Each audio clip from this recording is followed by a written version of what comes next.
pertemuan kali ini, setelah menyimak YouTube ini, guru diharapkan mampu memahami pertama konsep modul ajar, yang kedua prinsip-prinsip penyusunan modul ajar, yang ketiga kriteria penyusunan modul ajar, dan keempat prosedur penyusunan modul ajar, dan yang kelima komponen modul ajar dan juga penjelasannya masing-masing komponen. Konsep modul ajar. Modul ajar adalah sejumlah alat atau sarana, media, metode, petunjuk, dan pedoman yang dirancang secara sistematis dan menarik. Yang kedua, modul ajar bisa juga merupakan implementasi dari alur tujuan pembelajaran yang dikembangkan dari capaian pembelajaran dengan profil pelajar Pancasila sebagai sasaran. Dan yang ketiga, modul ajar merupakan dokumen yang berisi tujuan, berisi langkah-langkah dan media pembelajaran, serta asesmen yang dibutuhkan dalam satu unit berdasarkan alur tujuan pembelajaran. Bapak dan Ibu yang saya hormati, modul ajar itu bagian dari perangkat ajar. Perangkat ajar itu bisa kita sebut ada buku paket, ada modul ajar, juga ada ATP, alur tujuan pembelajaran. Namun, ATP itu kita gunakan dalam penyusunan modul ajar. Nah, yang kedua adalah prinsip-prinsip penyusunan modul ajar. Nah, sebelum kita menyusun modul ajar, kita perlu memperhitungkan hal-hal berikut. Yang pertama, karakteristik, yaitu kompetensi dan minat peserta didik di setiap fase. Kita ketahui fase itu fase A, B, C, D, E, dan fase F di kelas 3 SMA. Yang kedua, perbedaan tingkat pemahaman dan variasi jarak atau gap antar tingkat kompetensi yang bisa terjadi di setiap fase. Dan yang ketiga, melihat dari sudut pandang pelajar, sudut pandang murid kita, bahwa setiap peserta didik itu adalah unik atau berbeda. Yang keempat, bahwa belajar harus berimbang antara intelektual, sosial, personal, dan semua hal tersebut adalah penting yang saling berhubungan. Dan yang terakhir adalah tingkat kematangan setiap peserta didik tergantung dari tahap perkembangan yang dilalui oleh seorang peserta didik dan merupakan dampak dari pengalaman masa lalunya atau pengalaman sebelumnya. Hal yang perlu diperhatikan dalam modul ajar, sebelum kita menyusun modul ajar, perlu juga kita ingat bahwa guru dalam satuan pendidikan diberi kebebasan untuk mengembangkan modul ajar sesuai dengan konteks lingkungan dan kebutuhan belajar peserta didik. Yang kedua, komponen modul ajar bisa ditambah sesuai dengan mata pelajaran atau kebutuhan di sekolah masing-masing atau di kelas yang dibina Bapak dan Ibu. Bagian yang ketiga, bagian C, kriteria penyusunan modul ajar. Ada 4 kriteria yang perlu kita perhitungkan dalam menyusun modul ajar. Yang pertama, esensial, maksudnya pemahaman konsep dari setiap mata pelajaran melalui pengalaman belajar dan lintas disiplin ilmu atau disiplin mata pelajaran. Yang kedua, bermakna, dan menantang. Ini maksudnya adalah menumbuhkan minat untuk belajar dan melibatkan peserta didik secara aktif dalam proses belajar, berhubungan dengan pengetahuan dan pengalaman yang dimiliki sebelumnya, tidak terlalu kompleks, namun juga tidak terlalu mudah untuk tahap usianya. Nah, ini perlu dipertimbangkan sehingga tidak terlalu rumit atau terlalu kompleks, tetapi juga jangan terlalu mudah. Sehingga guru perlu mempertimbangkan materi-materi yang mau dijabarkan di dalam modul ajar tersebut. Kemudian relevan dan konseptual berhubungan dengan pengetahuan dan pengalaman yang dimiliki peserta didik sebelumnya dan sesuai dengan konteks di waktu dan tempat peserta didik berada. Ada penyesuaian di mana peserta didik kita itu tentu setiap satuan pendidikan berbeda karakteristiknya. Nah, jadi ini perlu juga menjadi pertimbangan. Yang keempat adalah, kriteria yang keempat adalah berkesinambungan. Artinya, adanya keterkaitan alur kegiatan pembelajaran sesuai dengan fase belajar peserta didik. Nah, sampai kita kepada prosedur pengembangan modul ajar. Nah, ini sangat penting karena ada 10 langkah yang harus kita perhatikan sehingga kita mampu menyusun modul ajar itu dengan baik.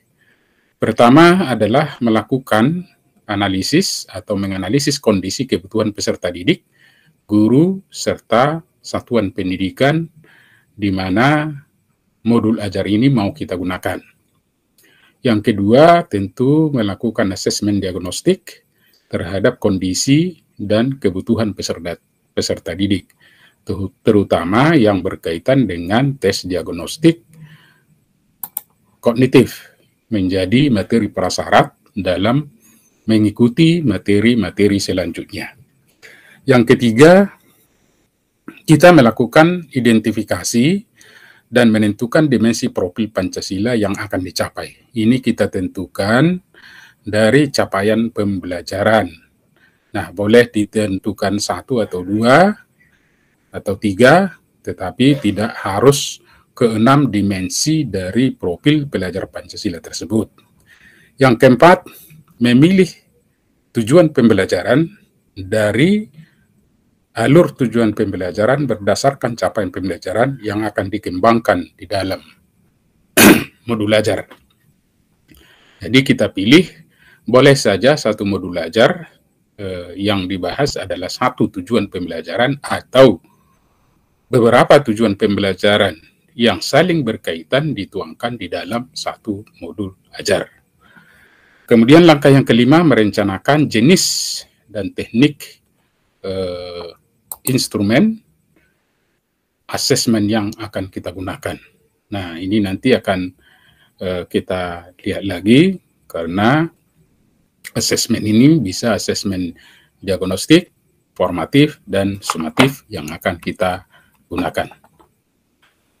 Langkah ke-6 adalah baru kita nanti menyusun modul ajar berdasarkan komponen-komponen yang ditentukan. Komponen ini ada 17, tetapi boleh ditambah, bahkan boleh dikurangi sesuai dengan kebutuhan. Namun demikian, kalau saya mengusulkan bahwa komponen inti, karena itu substansi yang sangat penting, sebaiknya dipertahankan. Yang ketujuh, guru dapat menentukan komponen-komponen yang esensial sesuai dengan kebutuhan pembelajaran. Nah, ini hampir senada dengan nomor 6, langkah ke-8, mengelaborasi kegiatan pembelajaran sesuai dengan komponen yang esensial.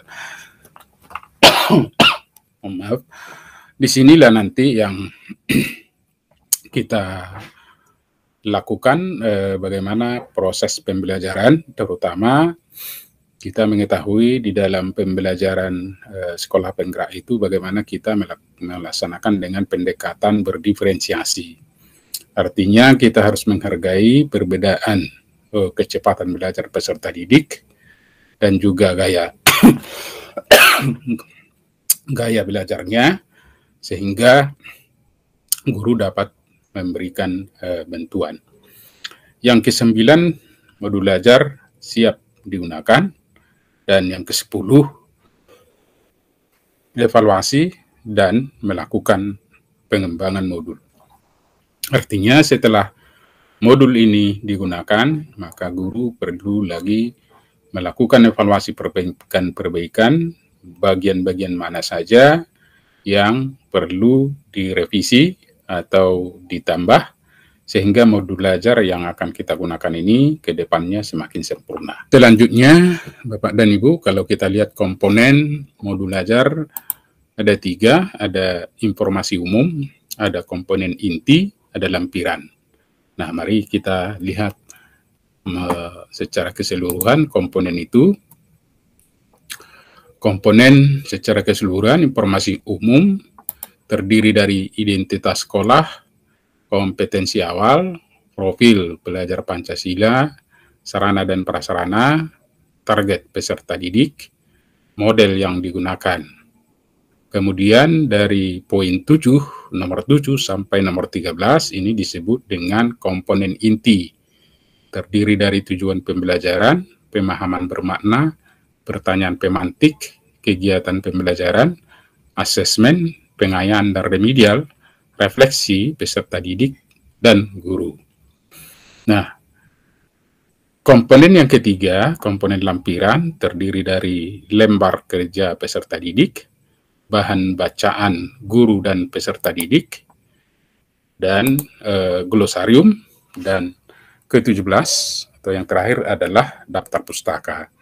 Ini tetap kita buatkan bahwa modul ajar itu secara akademik kita susun berdasarkan referensi, sehingga bisa kita pertanggungjawabkan keilmiahannya.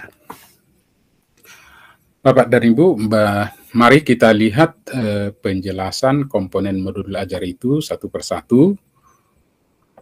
Pertama, bagian informasi umum, tadi kita katakan ini ada terdiri dari 6, yaitu identitas sekolah, kompetensi awal, profil pelajar Pancasila, sarana dan prasarana, target peserta didik, model yang digunakan.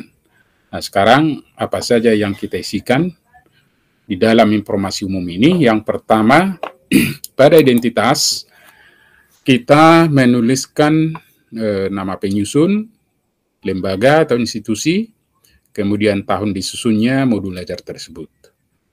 Terus kita isikan juga jenjang di modul belajar itu, apakah di SD, SMP, SMA yang kita gunakan.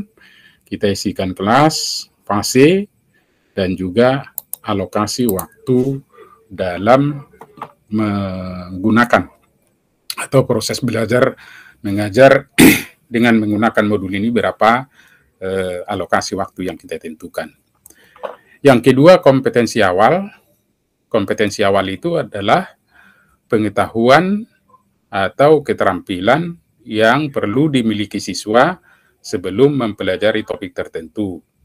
Kompetensi awal merupakan ukuran seberapa dalam modul ajar itu kita rancang. Jadi kompetensi awal ini bisa kita katakan ini adalah materi prasyarat, dan ini diberikan pada saat kita melakukan tes diagnostik yang bersifat kognitif untuk melihat materi prasyarat, sehingga kita mengetahui berapa persen anak-anak kita atau kelompok yang belum memenuhi materi prasyarat. Kemudian berapa persen anak kita itu yang sudah memenuhi materi prasyarat, dan berapa persen anak kita yang sudah melampaui materi prasyarat. Nah, ini kita buat karena ini penting, sehingga kita tahu membuat kedalaman dan keluasan modul yang kita susun.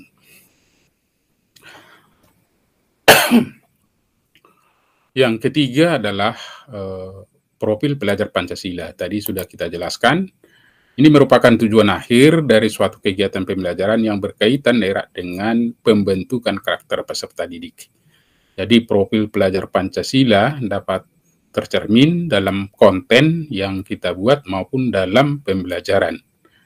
Profil pelajar Pancasila ini tidak perlu mencantumkan seluruh dimensi, akan tetapi kita pilih dimensi-dimensi yang berkaitan dengan materi yang kita belajarkan atau konten yang dimuat oleh capaian pembelajaran. Yang keempat, kita mengisi sarana dan prasarana. Kita ketahui sarana merupakan fasilitas dan bahan yang dibutuhkan untuk menunjang kegiatan pembelajaran. sedangkan sarana merujuk pada alat dan bahan yang digunakan, teknologi, sementara prasarana dalam hal ini termasuk materi dan sumber ajar yang relevan yang digunakan dalam kegiatan pembelajaran. Dalam keseharian, kalau prasarana itu kita sebut dengan semua peralatan yang tidak bergerak ya, yang tidak bisa dipindah-pindahkan. Nah, dalam hal ini prasarana juga termasuk materi dan sumber bahan ajar yang digunakan oleh Bapak Ibu guru. Nah, itu yang kita isikan di dalam komponen tersebut. Seterusnya, target peserta didik dalam modul ajar. Nah, ini ada 3 targetnya. Pertama, peserta didik reguler atau umum. Ini adalah peserta secara umum tidak ada kesulitan dalam mencerna dan memahami materi ajar. Sedangkan target yang kedua adalah peserta didik yang mengalami kesulitan, juga mengalami gaya belajar yang terbatas, misalnya hanya satu gaya belajarnya, hanya audio, memiliki kesulitan juga dalam bahasa dan memahami materi ajar. Ada juga kelompok kedua ini bisa termasuk siswa-siswa kita yang kurang percaya diri, kesulitan berkonsentrasi jangka panjang, dan sebagainya. Nah, ini nanti mempengaruhi isi modul yang akan kita buatkan. Sedangkan yang ketiga adalah kelompok peserta didik dengan pencapaian tinggi, mencerna dan memahami dengan cepat, mampu mencapai keterampilan berpikir aras tinggi yang kita sebut dengan HOTS, dan memiliki keterampilan. Nah, ketiga target ini nanti di dalam pelaksanaan pembelajaran tentu pendekatan masing-masing kepada ketiga kelompok ini berbeda. Tidak sama kita melakukan pendekatan kepada anak-anak kita yang masih kesulitan berkonsentrasi atau katakanlah belum memenuhi materi prasyarat dengan yang sudah bahkan yang melampaui materi prasyarat. Yang keenam, kita mengisi model pembelajaran yang kita gunakan di dalam modul ajar. Model kita ketahui merupakan kerangka pembelajaran yang memberikan gambaran secara sistematis pelaksanaan pembelajaran. Nah, model pembelajaran dapat berupa model yang digunakan dalam pembelajaran tatap muka, pembelajaran jarak jauh dalam jaringan atau PJJ daring, pembelajaran jarak jauh di luar jaringan atau PJJ luring. Nah, ini yang kita sebut dengan moda. Nah, di dalam modul ajar bisa saja ini menjadi kita buatkan model. Jadi, Bapak dan Ibu, kita harus sudah mengetahui apa itu model pembelajaran, apa itu pendekatan pembelajaran, strategi, metode, teknik, dan taktik.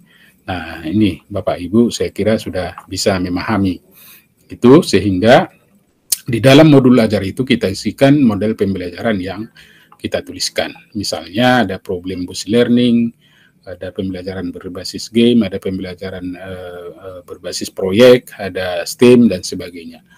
Sedangkan moda yang kita gunakan bisa tatap muka, online learning, blended learning, mobile learning, hybrid learning, dan flipped learning. Nah, itu Bapak dan Ibu bagian komponen informasi umum, sedangkan bagian inti, dan kita berharap bagian inti ini betul-betul diisi dengan baik dan kita pahami, sehingga ada keruntutan dan juga disinilah keterkaitan antara proses pembelajaran sampai nanti kepada asesmen dan pengayaan atau perbaikan dan pengayaan yang kita lakukan.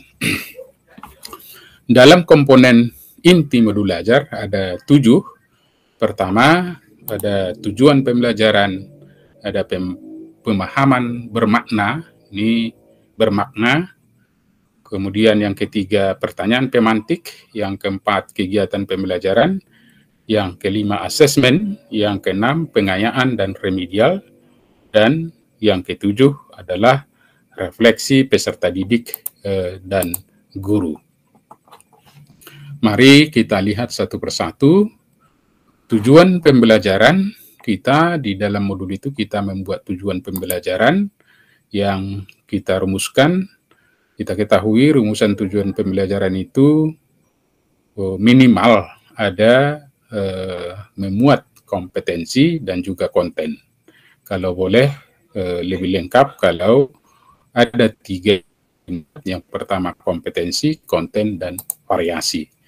Namun demikian, untuk saat ini kalau sampai konten kita buat dalam rumusan tujuan pembelajaran, ya tidak ada masalah. Yang penting kompetensi yang kita rumuskan itu kita memahami. Tentu kompetensi bisa